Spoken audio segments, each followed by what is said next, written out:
Hello Libra, welcome in or welcome back to Go With The Flow Tarot. This is going to be a reading for the month of September. I'm going to pull 3 cards, one for the beginning, one for the middle, and one for the end, and then I'll clarify from there. For the beginning of September, you have the 7 of Pentacles, so checking out, is the juice worth the squeeze? You've been working away on something and you're seeing the fruits of your labor and you're deciding whether or not it is worth it to keep working on this thing. In the middle of September, sorry, I'll just show you that 7 of Pentacles real quick. In the middle of September, you have the 6 of Wands, which is success after a difficult time. It's going away to war and coming home victorious and being celebrated. And then finally, you have the 6 of Swords, which is moving on to calmer shores, possibly with a guide. Let's tap in further to find out. First off, that 7 of Pentacles for Libra for the beginning of September. What do I need to know for their greatest good, highest timeline, and highest purpose? You pulled the Moon with the 4 of Wands. So I would say that you are looking at what you have been working on, and you would be working on this for quite some time now, long enough to plant a seed, have the plant grow, and then produce fruit. So something you've been working on for quite a while is going to, or just finished, leading to a stable new beginning for you. 4 of Wands being all about building stability. With the Moon coming out alongside these, that is Spirit telling you to stay on your path. Use your instincts and just try to discern what is really for you and what isn't. Because whatever you're working on, like with that 4 of Wands and then with the 6 of Wands, I would say the juice is definitely worth the squeeze. Don't let anybody tell you otherwise. I don't know why I'm getting this, but I feel like someone might be jealous in your circle. So maybe like just take note of that. I don't know why I got that all of a sudden, but if there's somebody jealous, don't listen to them because they're not going to give you good advice. They don't want to see you do better than them. Okay, let's move into this 6 of Wands for the middle of September for Libra. What do I need to know? Greatest good, highest timeline, highest purpose. Thank you. Well, success after a difficult time that is going to make you extremely happy, Libra. You have pulled the 10 of Cups, which is like the second happiest card in the deck next to the Sun. Happy home, happy family, happy, happy, happy. I am not worried about that Moon at all. I think that just might be like one jealous person in your orbit. Okay, feels silly to tap into all this happiness. Like, you don't need advice for that. But let's find out, because it does have you moving on to calmer shores in the end of September. So maybe that's just you've celebrated and you're leaving the secrets behind. I don't know. 6 of Wands, 10 of Cups. Thank you. You're taking a leap of faith in a brand new direction. And I feel like this is you right before you get into that boat and move away from something. Maybe it's just the Moon. Maybe it's a Pisces. I don't know. But let's see.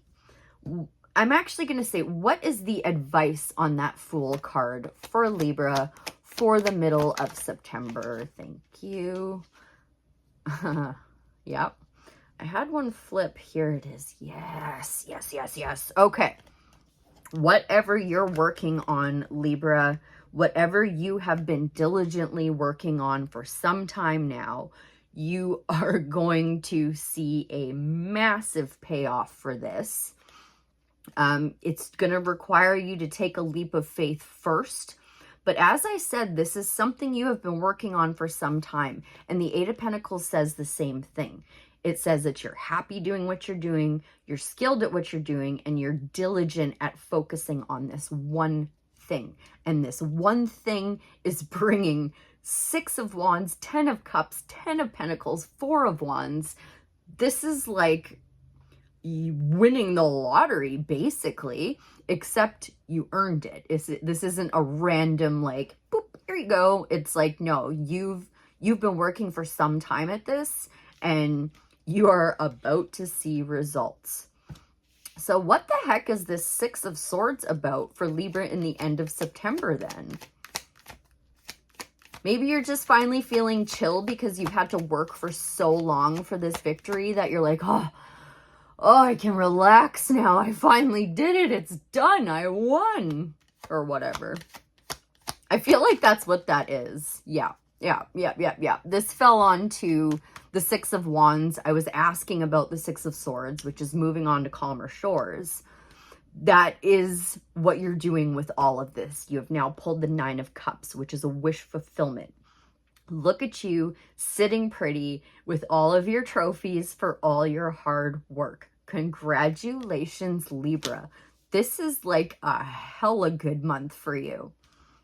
Just to be safe, I'm going to try one more time. Is there anything I need to know about that 6 of Swords, Libra's greatest good, highest timeline, highest purpose for the end of September? The Hermit. So, all I think that this is saying is that you are now going to be the change that you wish to see in the world. I really don't think that this is advice. I think that this is Spirit saying you have figured out how to follow your guiding light and you're following it. So let's grab this other deck and see for Libra's greatest good, highest timeline, highest purpose. What is their advice for the month of September, just generally speaking now? Libra, September. Thank you. You either are no longer going to feel like you're left out in the cold, or you might be leaving somebody out in the cold. Either way, the advice on this card is to ask for help. Those two look a little worse for wear. They're kind of, but they're right outside of a church. If things are really that bad, go knock on the door and ask for help. So if you do need help with anything, which I really don't think you do, Spirit's saying don't be shy to ask for help. Okay, let's get you 3 inner child oracles to guide you through the month. 1 for the beginning, 1 for the middle, 1 for the end for Libra, please. Not that you need a ton of guidance, like 10 of Cups, 10 of Pentacles, 4 of Wands, 6 of Wands. Let's go, Libra. There's 1, there's 2, 1 more, please, for Libra, please, to put a pretty little bow on the month of September. Yeah, okay. The 2 came out, but I'm taking this one. So, first we have Run Wild. Let your inner child run forth. Is that what that said? Yes. Let your inner child run forth. Then we have Go on an Adventure. Today is the day to try something daring. I don't know why, but this one is really screaming at me for you, Libra. And then finally, You Are Worthy. You are worth it all, my love. Of course you are. 10 of Cups, 10 of Pentacles. Look at you go. You are so worth it. All right. 1, wave of confirmation, goosebumps. Yeah, Spirit thinks you're worth it too. All right. 29, Run Wild.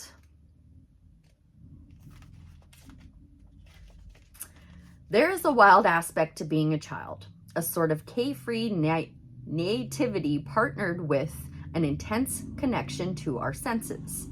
Children feel things more deeply and experience the world more through their bodies than through their minds. They have little care for how things are supposed to be. While this is obviously not a place that we can continually reside in as adults, there is magic to be had in connecting with this mindset again. Playfulness exercise. One of the best ways to be wild is to be messy.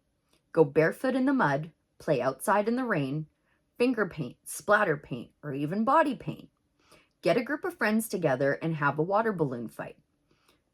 Be the most unapologetically unproductive you can while doing something playful with your body. And I feel like you've been really productive, Libra. So take a break and have some fun. Find pleasure in this wild abandonment and let go of the notion that you are supposed to act a certain way as an adult. Your inner child will be delighted and thrilled to run wild with you again. Responsive journaling prompt. How does it feel to be messy? What does your adult self feel? What does your inner child feel? Is there anything stopping you from allowing yourself this pleasure? I think you've been so busy working, my dear. It's time to have a little bit of fun. Okay, 17. Have some fun and go on an adventure. That's what 17 says. To go on an adventure is to awaken the explorer within. There is much joy to be had in adopting this spirit of exploration, even for a day. And maybe that's all that this Six of Swords is you just traveling around and exploring. As children, life was a remarkable journey into the unknown, and remembering that excitement can help bring our joyful inner child to the surface. If you have pulled this card, it may be time to try something new today. Playfulness exercise. Practice living in the moment and do something spontaneous. It doesn't have to be big, only a new something, and don't worry about the details if the details are not perfectly planned. Some of the best memories can be made when you least expect them. Go on an adventure, either big or small, and do not let apprehension keep you from exploring. Apprehension will fade, but the wonder that is found will surely not. Note, if you have anxiety around this exercise, please do something that feels adventurous but not overwhelming, such as reading a new book or trying a new dish at your favorite restaurant. Be gentle with yourself and know that you will find your own beautiful, wonderful adventure that is waiting just for you. Responsive journaling prompt. What emotions does the idea of an adventure bring up in you? Is it something you believe you are capable of or will enjoy? How does your inner child feel about the idea of an adventure? I really like that card. I don't know. It's just something about it. Okay. Number 40. You are worthy. Oops. Everyone longs to be worthy. We work hard to find this worth in many different places. In accomplishments, in titles, in the eyes of another, but at the end of the day, all we truly have is the worth that we attribute to ourselves. This is not to diminish the beautiful gifts that can be ours through our actions and relationships, but to say that if we do not find ourselves worthy first, we will continue to search for it elsewhere and never find satisfaction. I'm sorry if you can hear my stomach growling. I didn't know I was going to be filming, and now I am, and I haven't eaten yet, so my bad. Acceptance exercise. For this exercise, journal your responses to the word worthy. What do you feel when you hear the word? Is there anything you feel you are not worthy of? What do you seek outside of yourself to make yourself feel worthy? Is there anything you feel like you are worthy of? Is there something that your inner child might need to hear about their worth? What are some of the statements you might have wished to hear as a child about your worth? Write down 5 to 10 key statements of your worth. These statements should touch your heart and fill you up with feelings of warmth and light when you speak them out loud. Now that you have these statements of worth, it's time to practice speaking the words to yourself. Using a mirror, if you can, look deep into your eyes, cup the side of your face, and proceed to give yourself what your heart is longing to hear. Practice speaking these statements of worth to yourself and to your inner child as many times as you can during the following weeks. Responsive journaling prompt. How do you and your inner child feel after this exploration of self-worth? Is there a talisman or item that you can carry that will help you continue this practice throughout the following weeks? Yeah, that might tie in a little bit with that 5 of Pentacles too. Know your worth, my dear. Okay, Libra, I hope that was helpful. I thank you ever so much for being here, and I'll see you again real soon. Bye for now.